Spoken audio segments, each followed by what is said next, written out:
Oui, bonsoir chers collègues. Il n'y a pas encore la quantité, mais il y a la qualité. Alors nous allons commencer, si vous en êtes d'accord, parce que notre commission a quand même un ordre du jour un peu chargé, parce que effectivement nous avons plusieurs points à cet ordre du jour. Voilà, je commence à moi aussi à m'y perdre. Donc, ce qui nous apparaît fondamental, c'est il y a le gros paquet ferroviaire. Gilles Savary n'est pas encore arrivé, mais on ne pourra pas tout gérer sur cette histoire ferroviaire, j'allais dire ce soir. Donc, on va revoir entre nous. Mais du coup, je vais, si vous en êtes d'accord, commencer par vous faire deux communications. La première sur le mode d'élection des représentants français au Parlement européen, mais je crois que vous avez le document, de toute façon, donc je vais essayer d'être aussi rapide que possible. Et oui, non. Et puis après, j'avais les abeilles, les pesticides des abeilles. Mais on va inverser parce que comme les abeilles, c'est plus court, si je puis dire. Nous allons commencer par travailler avec les abeilles. D'ailleurs, Pascal est à côté de moi pour m'encourager, si je puis dire, dans ce sens-là. Et ensuite, je vous proposerai donc une communication sur le mode d'élection, puisque vous savez qu'il va y avoir un débat en plénière jeudi matin. Et puis ensuite, nous passerons au paquet ferroviaire, parce que le paquet ferroviaire, c'est un gros sujet et c'est un lourd débat, hein, si je puis dire. Donc, pour les abeilles, je vous explique très très vite l'objet de la communication. Vous avez bien vu ce qui s'est passé il y a quelques semaines. La commission prenant à bras-le-corps, si je puis dire, les réflexions autour de la surmortalité des abeilles, qui est passée de 5% à 30, voire même 50% dans certaines zones en quelques années, ont voulu faire donc un travail sur les pesticides qui pouvaient être des perturbateurs par rapport aux abeilles. Parce que si on doit remplacer le travail de pollinisation des abeilles par du travail humain à la place, ça va créer des emplois pour le coup. Mais je suis sûre qu'ils vont être extrêmement nombreux, difficiles, et qu'ils ne remplaceront malheureusement pas la pertinence des butineuses. Donc, il y a déjà eu des interdictions, hein, puisque la France, en juillet 2012, a retiré l'autorisation sur le marché du Cruiser, sur les semences de soja, que le retrait du régent et du gaucho, ça date de 1999, que beaucoup d'autres pays, y compris l'Allemagne et l'Italie, ont restreint l'usage de certains pesticides. Bon, il y a, d'une façon générale, donc, des ciblages par rapport aux pesticides et aux abeilles.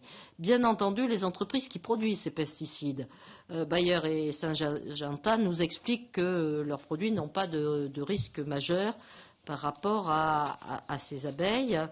Mais la Commission avait, elle, fait une proposition qui était d'interdire pour 2 ans, de façon à avoir une évaluation. On interdit pour 2 ans, on regarde si les essaims sont en meilleure forme, si je puis dire, et puis ça permet d'aller un petit peu plus loin. Ce qui paraissait une proposition raisonnable, mais lors du comité permanent de la chaîne alimentaire et de la santé animale du 31 janvier, certains pays, l'Allemagne, l'Espagne et la Grande-Bretagne, se sont montrés très réticents. Et donc, ont demandé la poursuite des études, ce qui fait que lorsque la Commission européenne a soumis cette proposition au vote du Parlement européen le 14 mars, la majorité qualifiée des 2/3 n'a pas été atteinte. 13 pays ont voté pour, dont la France, bien sûr. 5 pays se sont abstenus et 9 pays ont voté contre. Donc la République tchèque, la Slovaquie, la Roumanie, l'Irlande, la Grèce, la Lituanie, l'Autriche, le Portugal et la Hongrie. L'Allemagne et la Grande-Bretagne étant parmi les abstentionnistes. Moi, la question que je me suis posée quand j'ai vu ce résultat, c'est à quoi sert l'Agence européenne de sécurité des aliments, qui ne peut être soupçonnée d'avoir des positions trop soucieuses de l'environnement, mais lorsqu'elle produit un rapport clair et que la Commission la suit, à ce moment-là, elle n'obtient pas de majorité. Donc, c'est un petit peu aussi, me semble-t-il, le fonctionnement à ce niveau-là que nous pouvons interroger. En tout cas, les gouvernements nationaux peuvent donner leur point de vue, et c'est pour cela que je vous propose donc une résolution toute simple, hein, qui reprend les articles, ça vous connaissez le système, les communications, l'avis de l'Agence européenne de sécurité des aliments, et puis après qui part considérant sur le rôle crucial de la pollinisation, le problème de la mortalité et la surmortalité des abeilles, l'impact létal de certains insecticides systémiques qui se trouvent dans les graines et dans les semences et qui sont établis, donc qui salue l'initiative de la Commission européenne et qui rajoute, donc regrette que le vote lors de la réunion du comité permanent de la chaîne alimentaire et de la santé animale du 14 mars 2013 n'ait pas permis de dégager une majorité qualifiée permettant d'adopter ce projet à la Commission européenne, appuie toute nouvelle initiative de la Commission visant à l'interdiction générale de ces substances. Voilà quelle est la proposition. Oui, alors il y a... Vas-y, Joachim. Moi, je suis tout à fait favorable à cette résolution. D'ailleurs, c'est une demande unanime des apiculteurs, qu'ils soient en syndicat professionnel ou individuellement. Et actuellement, on assiste vraiment à une hémorragie des abeilles qui est considérable.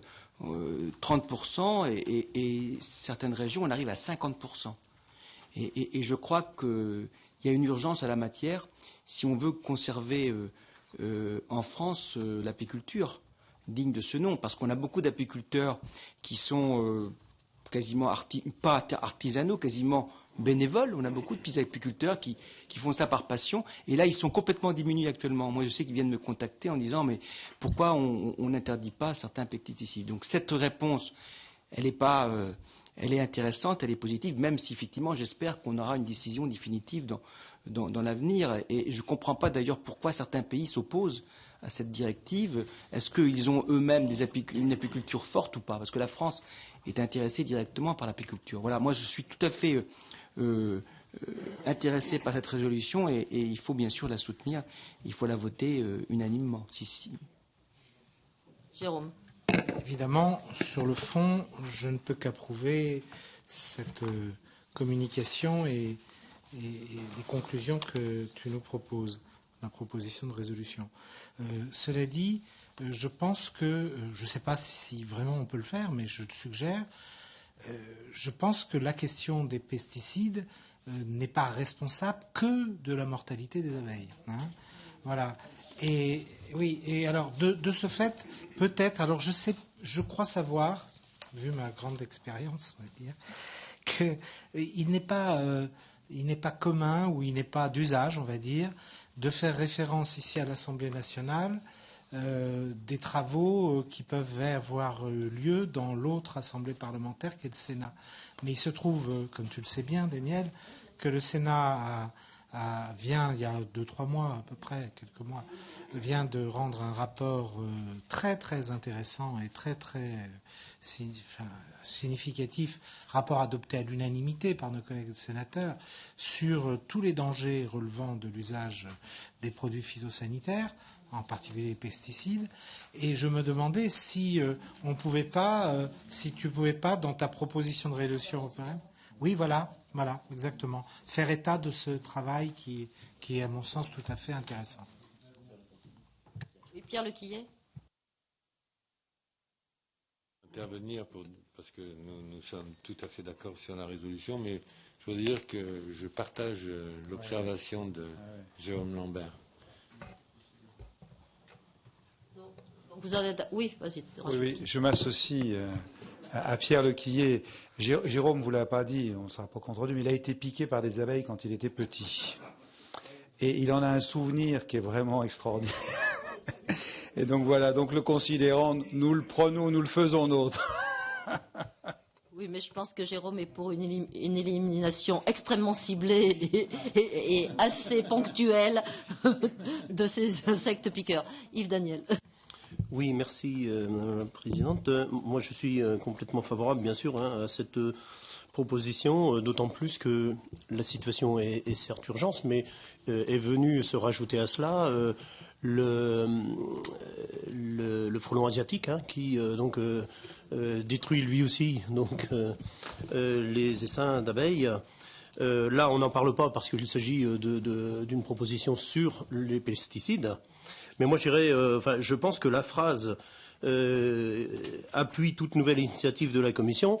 Je pense qu'elle pourrait même être plus forte que ça, marquée peut-être encore un peu plus Et moi, j'écrirais assez facilement demande à la Commission, donc, parce que appui, oui, moi j'irais un peu plus loin pour marquer quand même un peu façon. Alors je ne sais pas si c'est possible ou pas, mais en tout cas.